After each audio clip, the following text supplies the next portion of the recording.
મુન્દ્રા તાલુકાના મોટી ભુજપુર નજીક ટ્રક અને સ્કોર્પિયો વચ્ચે ગમખ્વાર અકસ્માત થતા મુન્દ્રાના આશાસ્પદ યુવાનનું મોત થયું હતું, જેને પગલે અરેરાટી ફેલાઈ ગઈ હતી। બનાવમાં અન્ય 2 વ્યક્તિઓ પણ ઘવાયા હતા, જેઓને સારવાર માટે ખસેડાયા છે। મળતી માહિતી પ્રમાણે ભુજ પર આટી પાસે ગેલડા સર્કલ પાસે આ બનાવ બન્યો હતો। સ્કોર્પિયો માંડવીથી મુન્દ્રા તરફ આવી રહી હતી અને ત્યારે આટી પર ટ્રક સાથે ટક્કર થઈ હતી।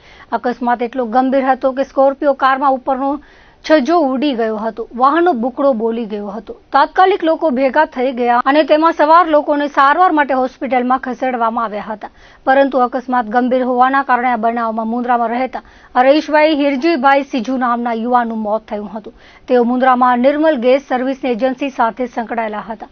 આશાસ્પદ યુવાનના મોતથી ગમગીની ફેલાઈ હતી। અન્ય 2 લોકોને પણ ઈજાઓ થતા તેઓને વધુ સારવાર માટે ગાંધીધામ લઈ જવાયા હોવાનું જાણવા મળ્યું છે, જેમાં સુનિલ માંજુ અને સુરેશ કુમાર પ્રતાપરામને સારવાર માટે લઈ જવામાં આવ્યા હતા।